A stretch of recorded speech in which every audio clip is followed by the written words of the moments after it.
Hey everybody, how's it going? This is the Scrapper Tap podcast. Today I'm here to break down UFC Fight Night Covington versus Woodley. We are finally getting this what possibly could be a rivalry, but definitely a good matchup that we've been waiting to see, I think, for about 2 years. This whole card is super stacked. There's 14 fights on it.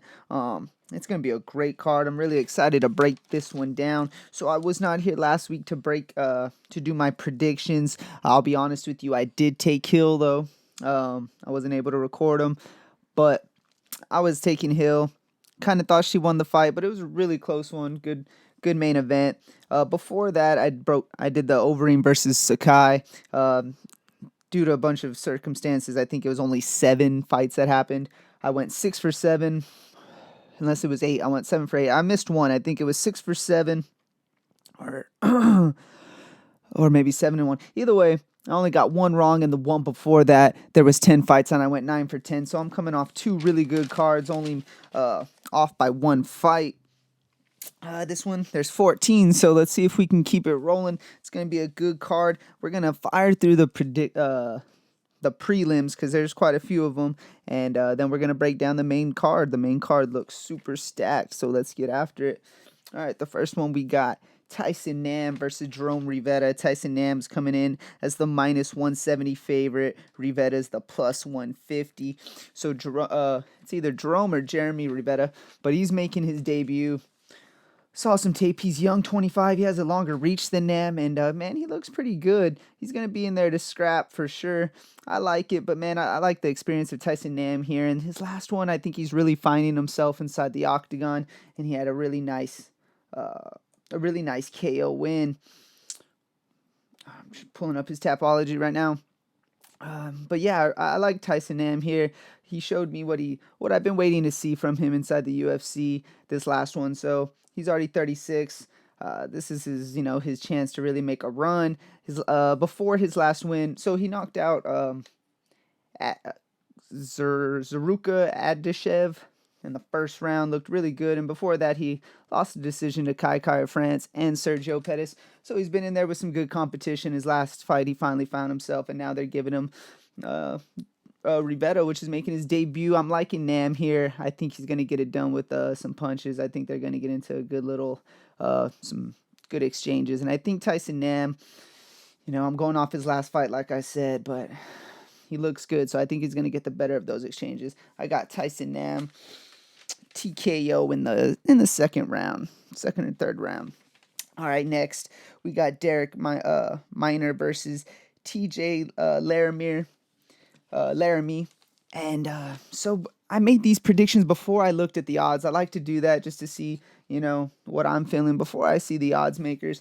And man, I right off the bat, I took TJ thinking he was going to be the underdog here. He's making his debut. Derek Minor, he has more experience. He's 24 and 11. He's 30 years old. And TJ, he's only 22 years old. So, but he looked really good in the Contender Series. So, obviously that's what they're going off.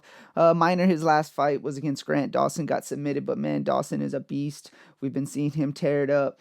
But like I said, I took TJ here. I think there's going to be a lot of wrestling. I think he's going to be able to take him down, control the fight for the most part. I wouldn't be surprised if Derek Minor comes in and gets it done and finds a way, uses that experience. But I'm taking TJ Laramie to get it done, and I think it's going to be by decision. But I could see a TKO, like ground and pound or some type of submission. But I'm going to go with decision because I think that's going to be a pretty good fight on that prelim card. All right. Next, we got Andre Ewell, the minus 188 versus Erwin Rivera, the plus 162. All right. I like this fight, man. So we just recently saw Erwin Rivera, and he looked really good. Let's see. I'm pulling it up.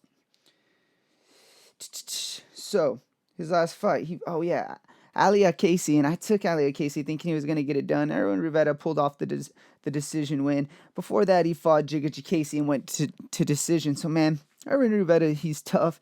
He can hang in there with some really good competition. I don't know, but I'm liking Andre here. I'm leaning towards him. So he has a good size reach on him. That's one thing that really stuck out. I wrote that down. He has an 8-inch reach on him over Rivera. I like that a lot, especially if it stays standing up, which I have a feeling it should be a standing up banging brawl. And I don't think Andre will have a problem with him on the ground. So looking back at Andre's resume, his last fight, he fought Jonathan Martinez. He won the decision, and Jonathan Martinez, I like him a lot, so that's a good tough win. He fought Marlon Rivera before that, got KO'd in the third round, but that's great experience against a really tough Marlon Rivera. And he had a win before that against Anderson Dos Santos, so by decision. I don't know. I like Andre Ewell here. So do the odds makers. He's a slight favorite. I'm taking Andre Ewell to get it done, and I think it's going to be by decision as well. That's going to be a fun one. After that, we got the -138 Journey Newson versus Randy Costa, the +110. It's close to a pick 'em. Newsom's the favorite, and like I said, I made these picks before. I looked at the odds, and I thought it was going to be a straight pick 'em. I think this is going to be one of the closest fights on the prelims. Let's see. Let's check it out. I'm slightly leaning towards Randy Costa right off the bat, and I honestly like that he's the underdog. Newsom's a really tough dude, but if he can get past the first, let's check out Journey Newsom's record real quick. So he's 9-2, and his last fight was a draw. It was overturned against Pilarte, and then he has a decision loss. He lost to Ricardo Ramos by decision before that. And Journey Newsom's a big dude. He's a specimen, and I think he's gonna find himself, and this could be the fight. But I like Randy Costa as well. So he's a bit younger. And his last fight, he has a KO win over Boston Salmon, which a lot of people were taking Salmon. That was a good fight. And before that, he had a submission loss to Brandon Davis, tough fighter. So it is what it is. I don't know. I think this is a pick 'em. I like that Randy Costa's a slight underdog. He has a good reach on him as well. That's a 5.5-inch reach over Newsom. This one's gonna be a really close, tough fight. I think it's a pick 'em. DraftKings, I could use either one if it fits in the position I need, but I'm taking Randy Costa to get it done. I think they're gonna be banging, so I'm gonna take a KO by Randy Costa. All right. Okay, next we got Jessica Rose Clark, the -200 favorite, versus Sarah Alpar, the +170 underdog. Sarah's making her debut. I like Jessica Rose Clark here. I'm going to make this one super quick. She has a win over Paige Van Zandt. That's what really sticks out in her resume. So basically, because of that, I'm taking her. Just the experience and all. I think she's going to be able to get it done over Sarah Alpar. She's making her debut. I mean, she could surprise me, but I'm taking Jessica Rose Clark to get it done, and I'm going to make it by decision. And, so we're going to move on from that one.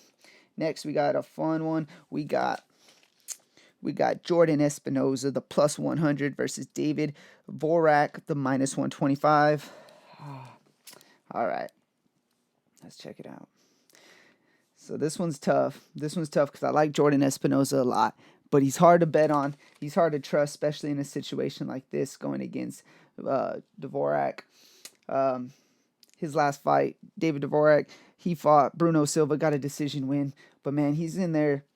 He's gonna impose his will. He's gonna maul. He's gonna wrestle. He's gonna do whatever he has to do. He's a really tough fighter. I think he's from Czech Republic. Yeah, let me double check it. Yeah, he is. Man, and he's real tough. His last couple fight. Well, his last one was a decision, but before that, it was a win by rear naked choke, TKO, punch it, another TKO, another rear naked.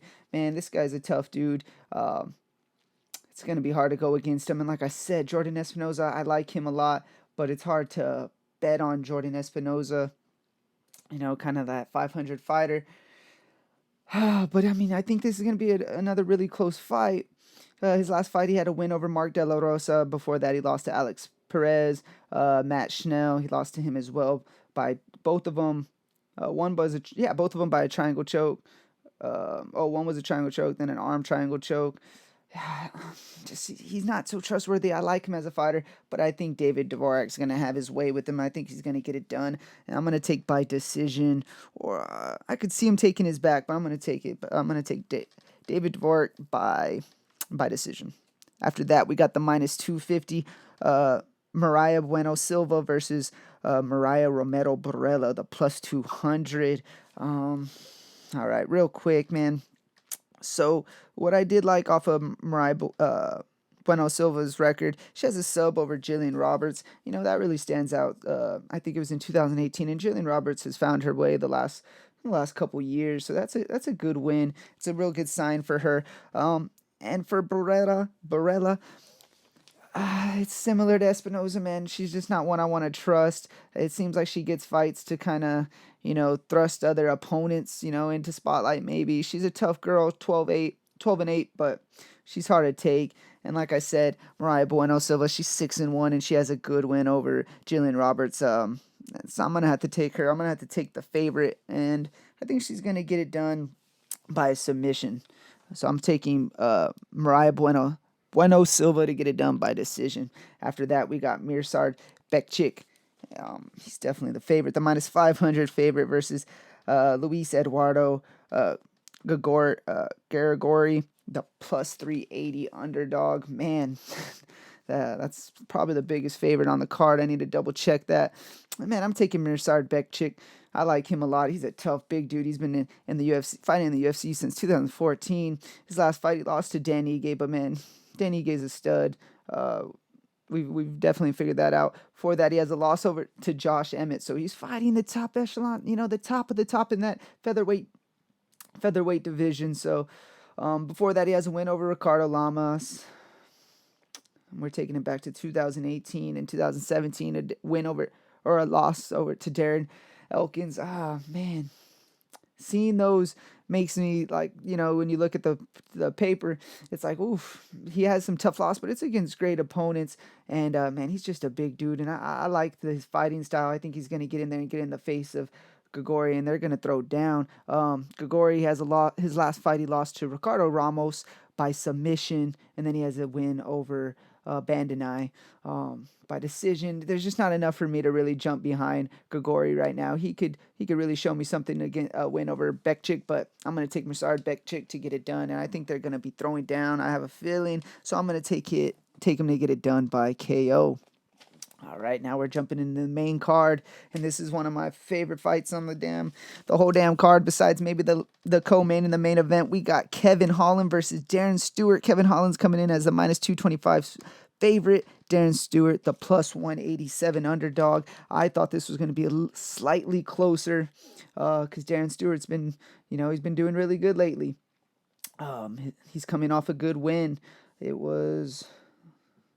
Computer's loading. Yeah, nice win over Patolo, I'm sorry, in August 8th. So we just saw him recently. Before that, he had a win over Deron Wynn and then Bevian Lewis. So, man, Dern Stewart's really tearing it up. The only thing is he's going against one of my favorite fighters right now in Kevin Holland, someone we've been seeing also a lot during the quarantine times. And his last fight, he has a KO win over Buckley, and then a KO win over Anthony Hernandez, his last two fights. And this was all, obviously in 2020. And then before that, he had a submission loss to Brendan Allen, which is a stud. And then he has a decision win over DeChirco. Kevin Holland, man, he's a beast. I like it. If he keeps this up, keeps it standing, I think he's going to get it done. I think Dern Stewart's going to try to push him against the cage, impose his size, and try to, make it an ugly fight. But I don't think Kevin Holland's going to let that go down. I think he's going to be able to push him, keep him off him. And man, even when Dern Stewart closes that distance, I think Kevin Holland's going to just, land a bunch of elbows and cut up Dern Stewart. I think it's going to be a fun brawl. I'm taking Kevin Holland to get it done by TKO in the second or third round. It's going to be a good brawl. I like that one a lot. So I'm taking the favorite, Kevin Holland. After that, we got the minus 188, Mackenzie Dern versus Rhonda Markos, the plus 162 underdog. Man, Mackenzie Dern, I think her wrestling is going to really shine here. I think she's going to get it done. Her last fight, she submitted Hannah Cyphers with ease in the first round. Before that, she has a loss to Amanda Ribas, but Amanda Ribas is a beast, and I think she's going to be a title holder eventually. So it's that, that's not, that's a good loss, I guess, if you want to take it like that. After that, moving on to Rhonda Markos, she's tough. She's 10-9. 10-9-1. She goes in there and she puts on good fights as well. She fought Amanda Ribas and lost. Took her to decision at least, Before that, she beat Yoder. And before that, she lost to Claudia Gadelia. And she has a submission win over Angela Hill. So I'm telling you, Ronda Markos is definitely in there to try to get that win. She fights great opponents. She's fought, some of the top opponents in the division, especially now. We got Claudia Gadelia and Angela Hill. Yeah, but I'm taking Mackenzie Dern. I think she's gonna outshine her wrestling. I think she's bigger, so I think she's gonna be imposer will. I think she's gonna have a good amount of takedowns in this one until she finds that submission in the second round over Ronda Markos. So I'm taking the -188 Mackenzie Dern to get it done. That's gonna be a good fight. I think there's gonna be a lot of fun exchanges on the ground, and I think Mackenzie Dern should get the best of it. But Markos can get that upset for sure. All right, after that, we got the -138 Johnny Walker versus Ryan Spann, the +110. They're giving us a fun one here, the big boys. So, like I said, I made my picks before looking at the odds, and I was thinking it was going to be slightly closer. They both have very similar records. We got Johnny Walker coming in 17-5, and then we got Ryan Spann at 18-5. But Johnny Walker's on a different trajectory right now. Yes, they were hyping him up last year, but his last fight, he has a decision loss to Krylov. He has a TKO to Corey Anderson. And before that he did go on his run, but I mean he's coming off two losses that just don't look good. And then we got Ryan Spann that's coming off some wins. He has a decision win over Sam Alvey his last time out, KO win over Nogueira, and I mean that's all this year. So it's and he also has a submission win over Devin Clark. So he's coming off 3 wins.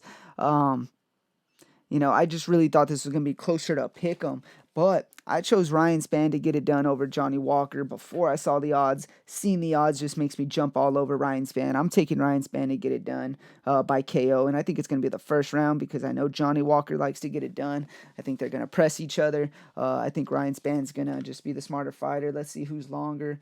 Johnny Walker got a 3-inch reach over him. I don't think that's going to matter.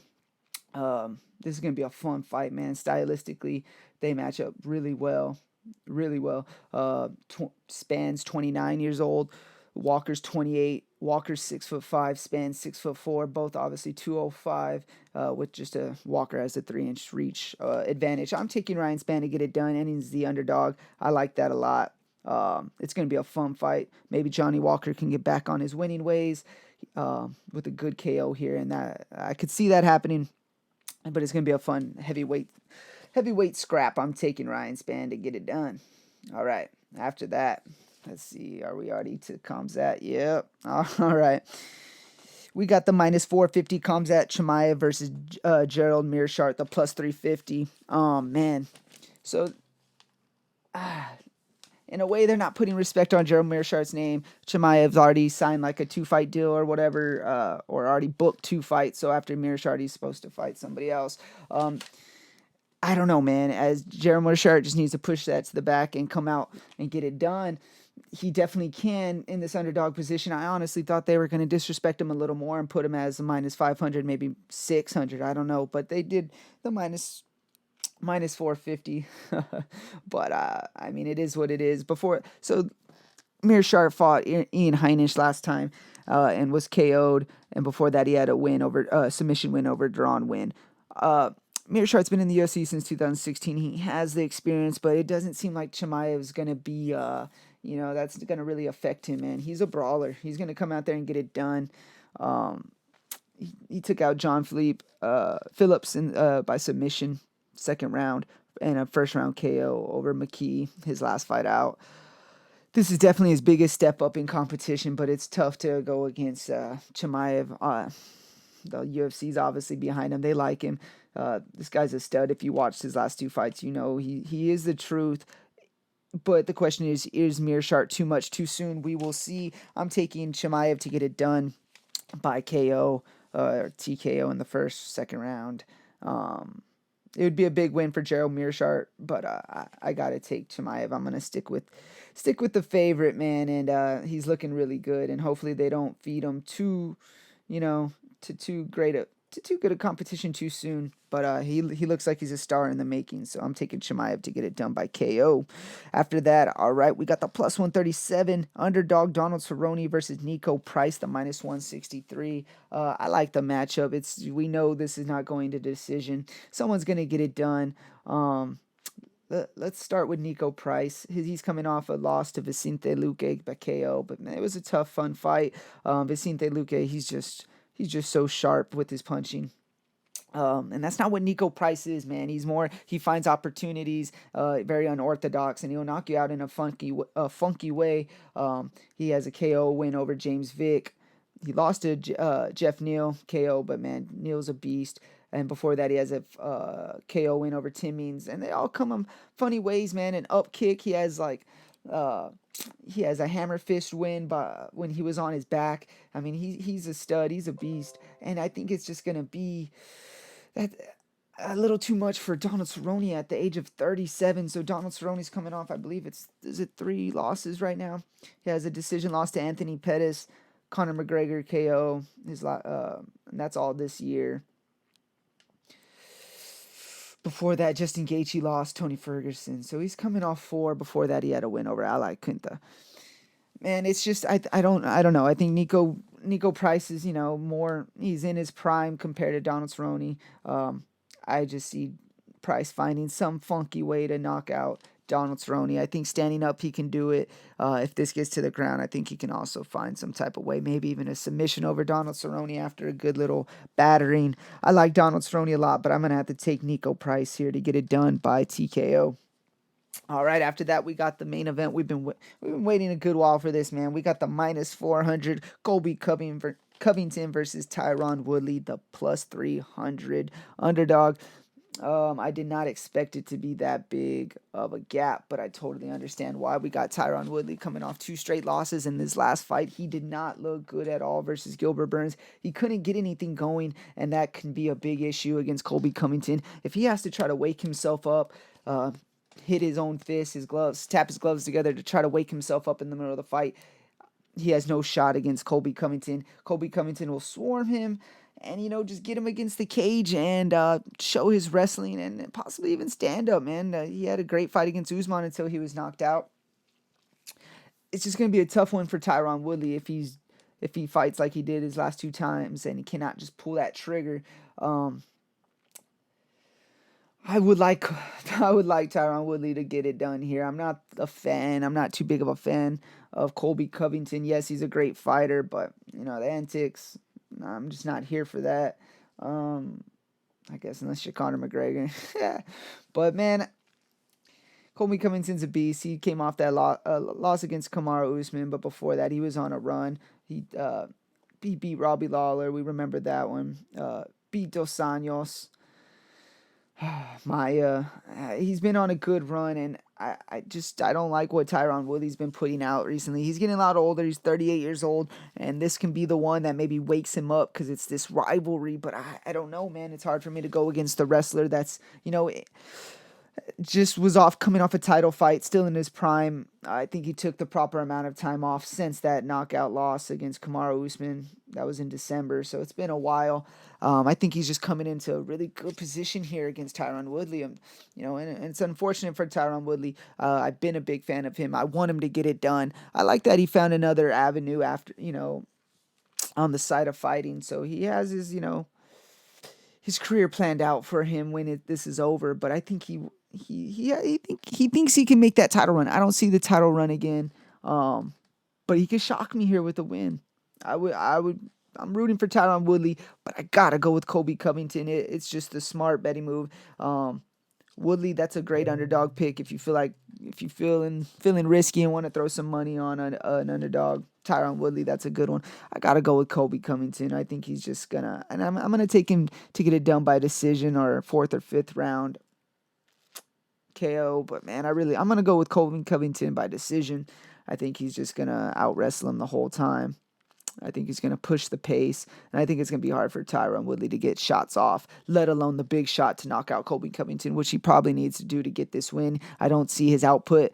I don't think he's going to be able to put out the output like Colby Covington. So for those reasons, I got to take Colby Covington here in the main event to get it done over Tyron Woodley by decision. This is UFC Fight Night, Covington versus Woodley. These are my predictions. I appreciate y'all for tuning in. Like, subscribe. This is the Scrapper Tap Podcast.